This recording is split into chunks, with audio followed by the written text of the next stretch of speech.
We join spokes together in a wheel, but it is the center whole that makes the wagon move. We shape clay into a pot, but it is the emptiness inside that holds whatever we want. We hammer wood for a house, but it is the inner space that makes it livable. We work with being, but non-being is what we use. So this is repeating some of the same images, but in a different form. What is the wheel, interestingly? Well, I guess I'll draw a wheel where you have the center of the wheel, and he says, it is the center hole that makes the wagon move. So, and he says hole, this is a translation, but I'm assuming that it literally means like a hole. So again, it's the nothingness that makes it do things. It's the nothing, it's the non-being that's powerful. And that's just contrary to what most people think, where like being and having is what makes it powerful. Yes. Wouldn't you consider the non-being like nothingness or something like that, or something that isn't really like, let's just say like gravity, right? So gravity, we consider it to be, it's not really a thing, it's more of a force. So would you consider nothingness being a force of nature? Could be. I think the way that Lao Tzu treats nothing or non-being is as a force or as something that does things, as something that's effective. So, which is the paradox.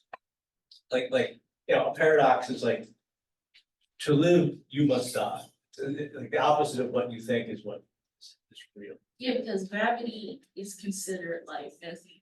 Gravity is just is, but at the same time, scientifically, gravity is just Earth. Well, isn't it like think about? I don't know if this helps you, but think about life, living beings, and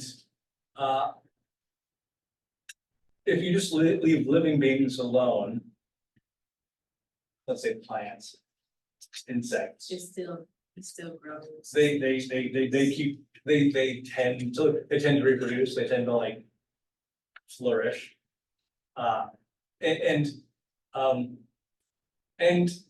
I mean, evolution is part of that. Like, for some reason, like life on this planet has, I mean, it's not that evolution and the changing of species has always like made bigger or smarter animals, but it has happened. Like there's been a kind of upward push, so to speak, from plants to amphibians to reptiles to mammals, and then conscious life.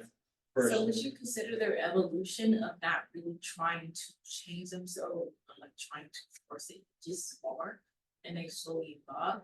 That's why a lot says like you should just do nothing, not really do nothing, but like go with the flow, and we'll evolve to.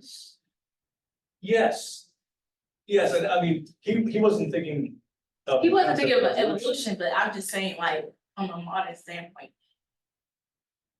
Yeah, and I guess I want to say this too, because like it's really, it's not to do nothing, but it's more to live. To exist. Like yeah, but I mean like live in the sense like, I don't know, I'm just gonna think of like here's a dolphin. Take that thing on top right now. And so the dolphins, their fins are like flat. And so it's living, and it goes. And it has to be with his buddies.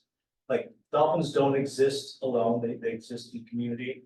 So there's other dolphins. So it's not just being, but it's like then you're gonna like, I mean, I'm gonna draw it, but if you'll have sex and you'll reproduce, and there's baby dolphin. And you'll eat like fish and stuff, and like, there's all these things that you're doing. But they're just sort of like, they're your instinct. So these are kind of these patterns, like you talk about patterns in the universe.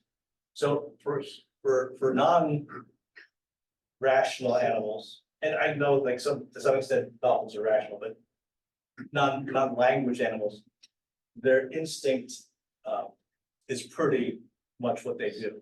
Like, whereas humans have this weird thing where we choose things. And we can go against our instincts. And like when we don't follow our instincts, and we get off the pattern, we get off the way, we can get self-destructive. We can like start getting into addiction, or we can start like not eating right, or being alone. I'm a loner, and then I'm not living my life. I'm not living. So the Tao isn't just doing nothing. It's not like sitting in your bed. Tao is like getting into the community and doing things with other people, and like being active in that sense. Yeah. I mean, that's something. So the traditional China is there's a every month around is 30 days. So in the ancient time, the wheel only meaning, think about bicycle, there's like a metal strip.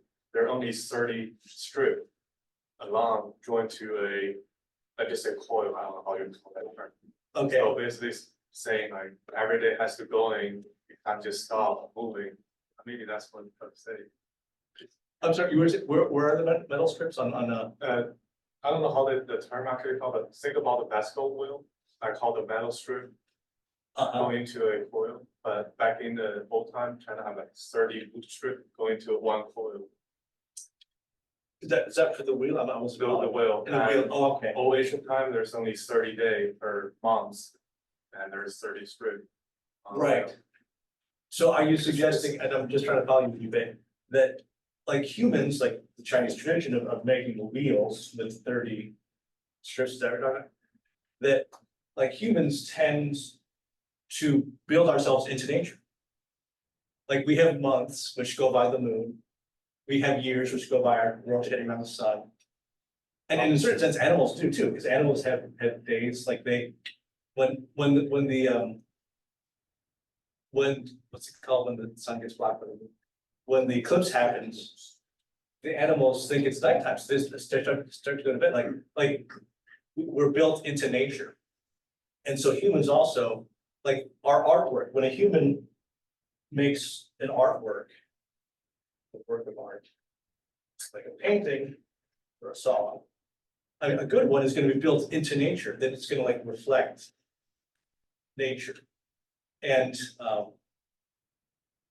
yeah. So I think, is that what you were saying? Yeah, but basically, old Asian time in China, there's so many symbolic stuff. Like how the chopstick was made, all of everything was made was based on Confucianism and Taoism. Right. Right, and we're not talking about Confucianism, but It's like Taoism is sort of like, if I can simplify it, let's put it down on the screen for a second. Confucianism, and I'm not an expert on this, and Taoism